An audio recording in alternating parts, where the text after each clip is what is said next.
তো যেহেতু আঘোণ মাহৰ দিন আৰু আঘোণ মাহৰ দিনত আমাৰ দাদাহঁতৰ ঘৰত মানে ন খাব আহিলোঁ আৰু তাৰে ভগৱানৰ ওচৰত এখন শৰাই দিছিলে এয়া বুটমাহ খাই আছোঁ গতিকে বাকী কামখিনি দেখুৱাই আছোঁ বলক ভিডিঅ'টো আৰম্ভ কৰোঁ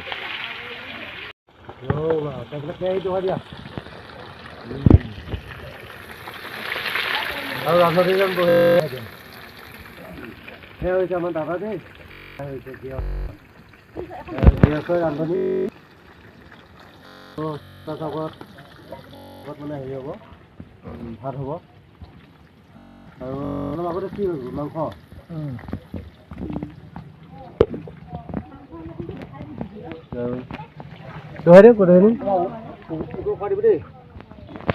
পিঁয়াজ আদা ৰহুন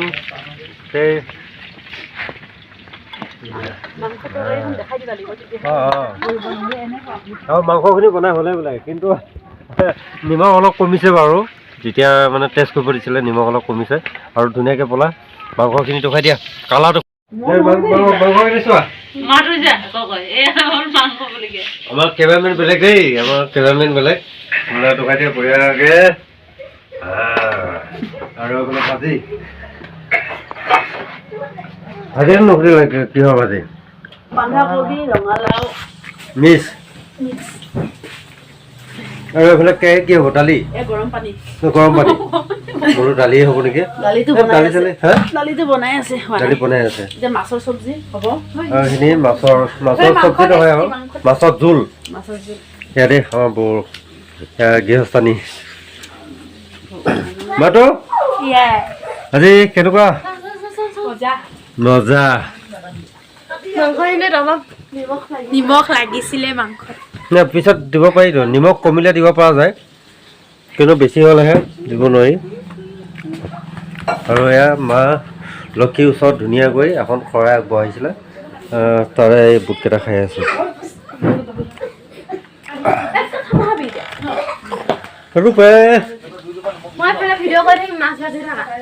আধা ঘণ্টাৰ পিছত হৈ যাব আৰু কেনেকুৱা হৈছে একদম বাতি ৰুকে এই একদম ডিচেম্বৰ মাহত মানে বনভোজ লাগি মনত পৰিছে আৰু নে কি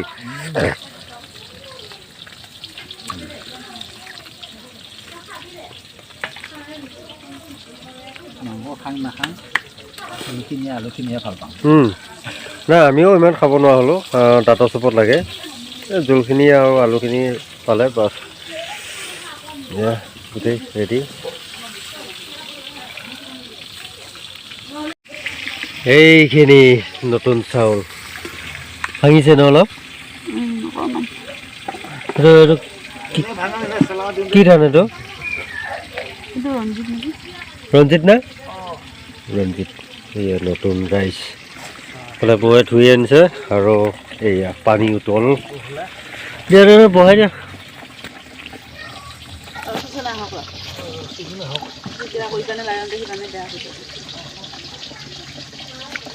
সিয়ে বহাব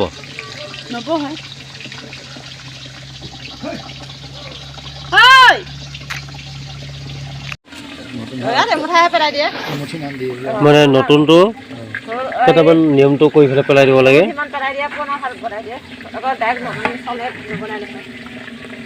মালে নাই আকৌ আমাৰ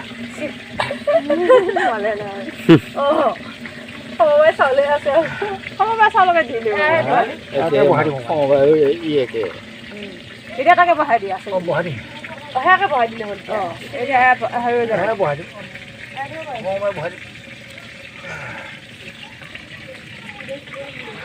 মাল বিহু পেলাই নতুন আমাৰ ওলাব নতুন ধানটো এক বছৰ পিছতহে খাব লাগে তাৰ টেষ্টটো পোৱা যায় মাহ ভাত খাম বুলি ক'লে অৱস্থা আনি ল'ব লাগে নতুন আলুৰ লগত পিটিকা কৰি খাই থাক চলা চলা দি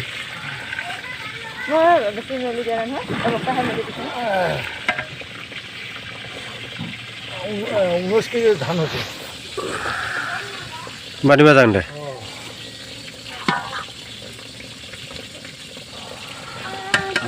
আমাৰ বৌয়ে খুব মাছ খাব ভাল পায় হয় নাই ময়ো ভাল পাওঁ মৰমি নোৱাৰে মই ঠাণ্ডা পানী ঢালি দিয়া এয়া পুৰণা চাউলকে বুজিছ পানী পুৰণা চাউলকে পানী খৰকৈ দি পেলাই মাহ ভাত বনাই বুজিছ মই এনেকুৱা খং উঠি আৰু হৈ গ'ল এয়া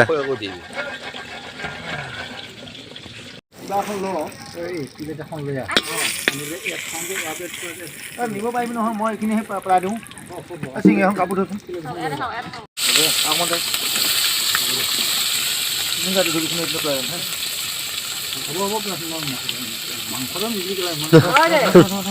মাংসত দেখা নাই কমাই ইমান সময়তে পাতিলে কমাই নাযাবি উপায় নাই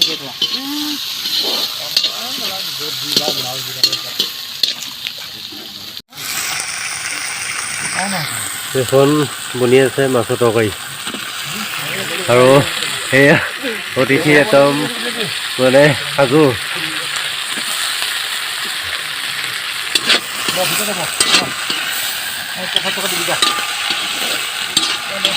আলুখিনি দি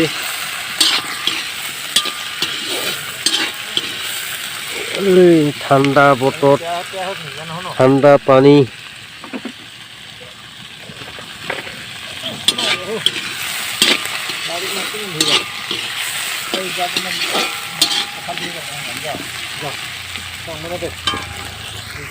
আচল ৰান্ধনিক দে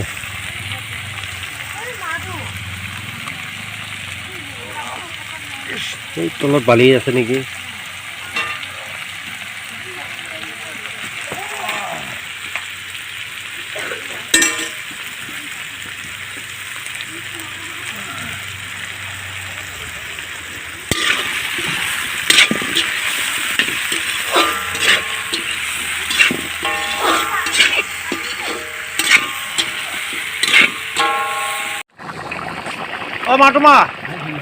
মাছৰ তৰকাৰী ৰেডি আৰু বাকী আছে দালিখিনি তেল মাৰিলে বাছ হৈ গ'ল আৰু এইফালে 2 নম্বৰ টাৱা ভাত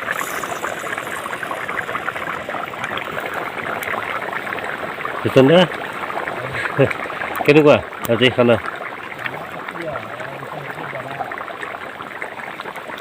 কিবা এটা কওকচোন আঘোণ মাহৰ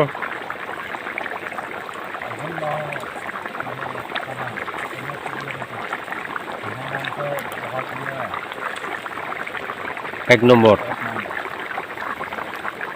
সেইটো ফেমাছ আৰু হাঁহ মাংস আৰু কোমোৰা বগা কোমোৰা সেইটো ফেমাছ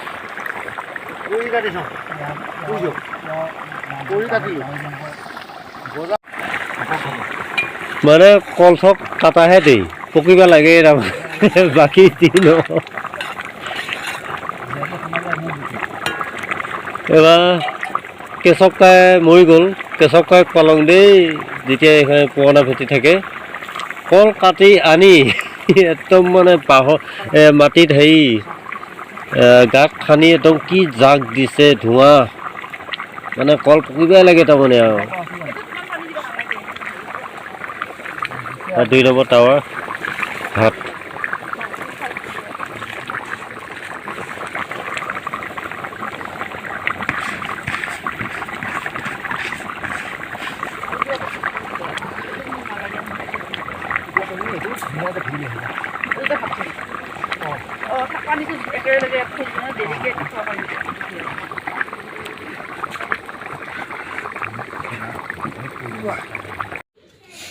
আমাৰ এতিয়া গোটেইখিনি ৰেডি হৈ গ'ল আৰু ন বাছ এয়া হ'ল ভাত আৰু এয়া বাঢ়িছে ধুনীয়াকৈ আমি আজি নতুন চাউলৰ নখোৱা পাতিছোঁ আমাৰ ভতিজাহঁতৰ ঘৰত এতিয়া প্ৰথম আমাৰ খুৰায়েকক দিবলৈ আছে ভাত জ্যেষ্ঠজনক আৰু ডাঙৰ জ্যেষ্ঠজনক মানে ৰলেও ৰ'ব খোৱাখিনি খাব বাদ বাকীখিনি ৰাতিপুৱা বাঢ়ি ভাত খাব নতুন চাউলৰ আৰু লগত এয়া মাংস ওপৰত আহি যায় এইটো দালি এইটো আছে বন্ধাকবি ৰঙালাও ভাজি আৰু লগত আছে এইটো মাংস এইটো মাংসটো বাৰু আমাৰ খুৱাইকে নাখায় এইটো মাংস আছে ভোজ বুলি ক'লে মাংসটোৱে মেইন আৰু ন এইটোৱে এইটো মানে মাংস এইটো ভাজি, এইটো নতুন চাউলৰ ভাত। আৰু কিছুমান ল'ৰাই মানে নতুন চাউলৰ ভাতটো খাব বেয়া পালে আমি এইটো পুৰণা চাউলৰ ভাত দিম। এইটো দালি বনাইছোঁ, এইপিনে মাছৰ মানে মাংস খোৱাসকলক মাছ দিম। মানে আমি আজি নতুন চাউলৰ ভাত খাম। মানে আমাৰ এইটো অসমীয়া মানুহৰ পৰম্পৰা। মানে আজি সকলোৱে মিলি আমি খাম আৰু 2টা দিনহে মাজত বাকী আছে আৰু আঘোণৰ দিন যাব কাৰণে, জানুৱাৰী পৰিবৰ কাৰণে। আকৌ জানুৱাৰীও আমি খাম। মানে ইমানতে আমি থৈছোঁ, এতিয়া ভাত দিম। এতিয়া অ'কে, সকলোকে ভাত দিম, ৰেডি কৰক বঢ়িয়াকৈ। হৈ যাব দিয়া। Thank you. সেনেকৈ দিবি। যা ভকতবিলাকে একদম বহিলে দেই। পাপা কেনেকুৱা হৈছে? হা, মজা মজা হৈছেনে? গৌৰী জ্বলা লাগিছে নেকি? ভাল লাগিব নেকি? নালাগে? হা, পানী পাতো কেনেকুৱা হৈছে? মজা। হা, দে দে দে। আৰু খোৱা সময়ত মোবাইলটো থৈ ল'ব লাগে। দাদা মই ইয়াতে বহিলোঁ, দালি আৰু ৰঙালাও যিখিনি চব্জি ঢুকাইছিলোঁ সেইখিনি। এয়া হৈছে মাংস। মানে মাংসটো মই ইমান ভাল নাপাওঁ, কিন্তু মাছটোৱে খাব লাগিব। যি নহওক দালিখিনিও ভাল লাগিছে, ভাল হৈছে ন? দালিখিনি বেষ্ট।